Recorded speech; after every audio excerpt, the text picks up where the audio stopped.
Well, howdy all you collector car fans out there. This is once again Jason, the owner and founder of Southern Motorsports. Here we are at Great White North, eh? Coming to Canada to check out some stuff. This is the Great White North Canadian Expedition. Another Tales from the Bush. Well, I just want to, as you're looking at these pictures, I just want you to keep in mind that, I haven't seen these pictures in probably 10, 15 years. So if I make a mistake on the years and stuff like that, go easy on me, will you? I load these pictures up and then I make the narration to it, like I'm doing right now as I go. So, let's go check out some cool cars. Now, this place right here was a little weird.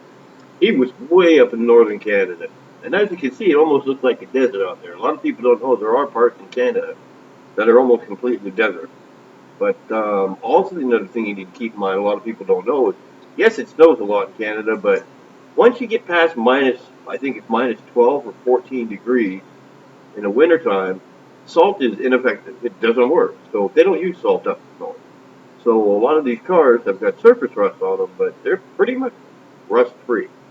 So it's a mistake that people made. Look at the metal on that car, the quarter panel. That's another sport car. People make the mistake that the cars up in Canada are all rusty. Well, in the towns like around the border of the United States and Canada, yeah, all those cars are going to be rusted off. It's not. But cars up north, they didn't use salt on the road. They use sand or they use lava rock, which is a bit of a pain in the butt to clean up, but it works pretty good. So this guy had some weird cars, and they were spread out all over the place.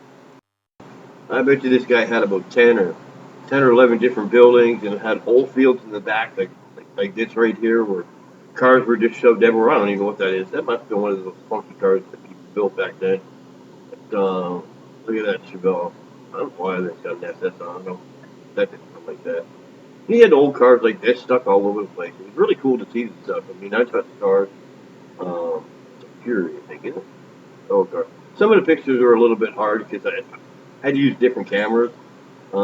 That's a 71 Coupe convertible by the looks of it.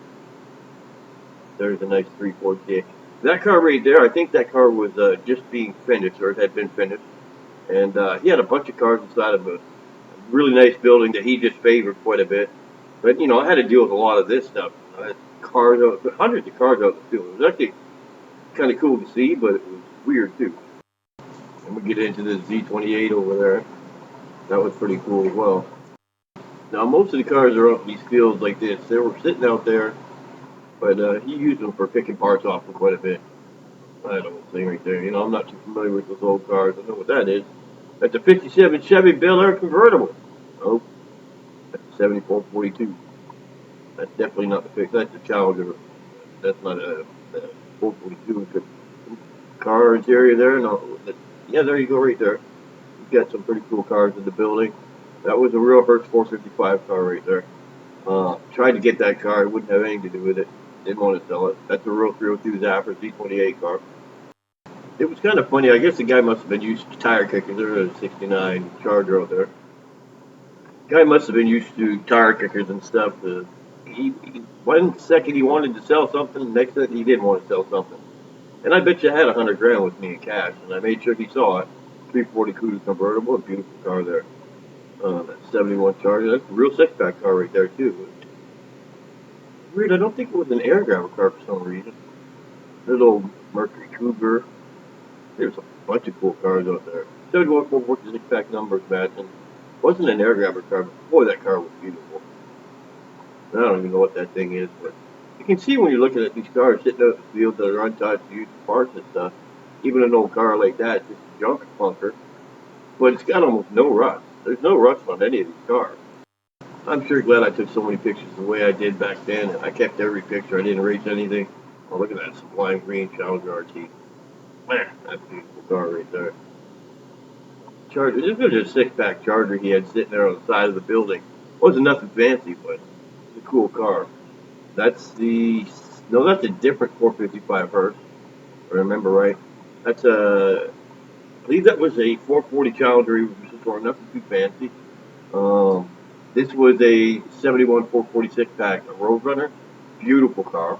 That's a real 428 Super Cobra Jet Cougar. Real deal. And the motor was sitting actually in the trunk of the car. Or at least the block of it was. But he did have some Chevelles and stuff sitting out in the field. It just maybe a 6-cylinder car. He didn't want to do anything with it. Didn't feel like doing anything. The way these guys are.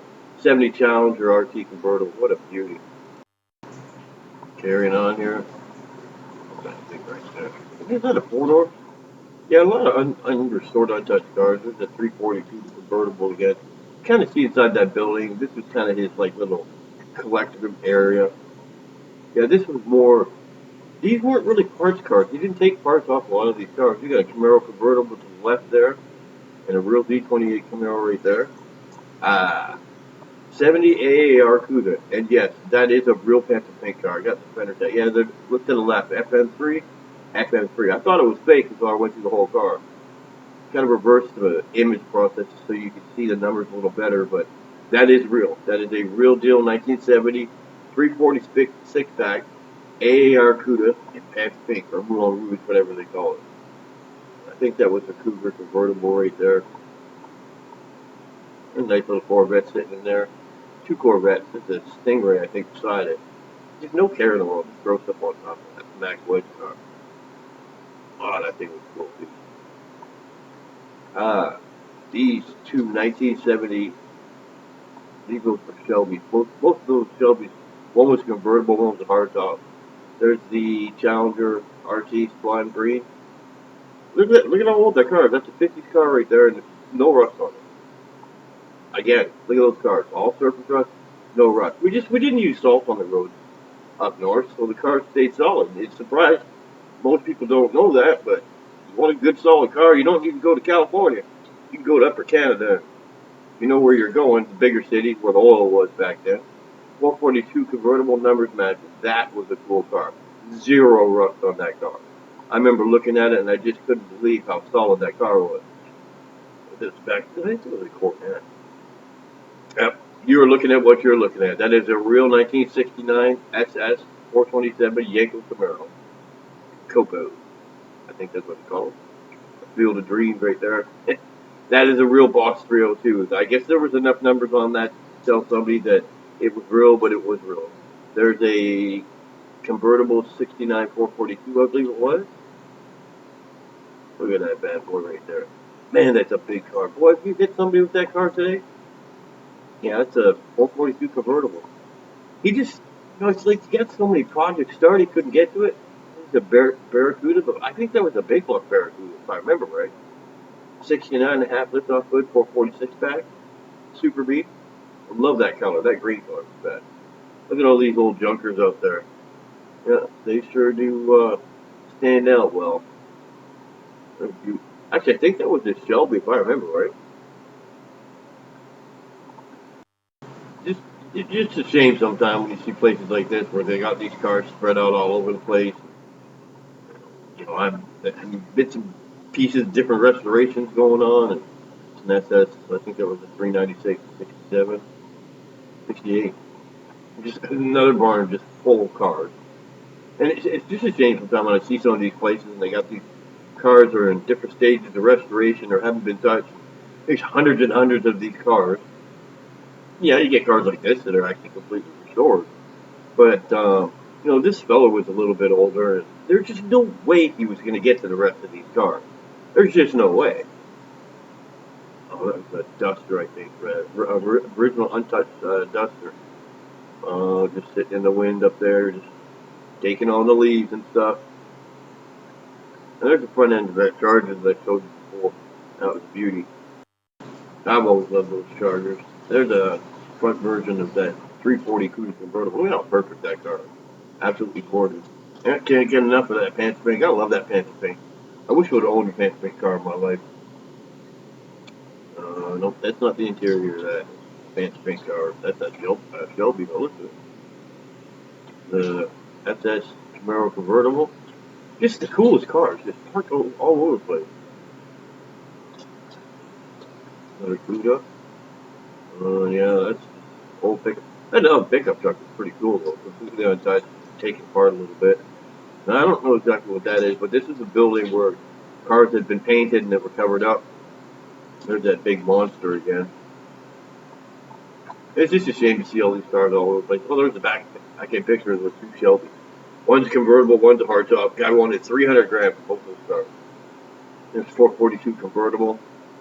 Like again, super solid, super straight. Well, I appreciate you coming by and checking out another Tales from the Bush, and hope to see you again. I'm going to do a new series on Auto Trader. Hopefully, you'll be able to come check that out too.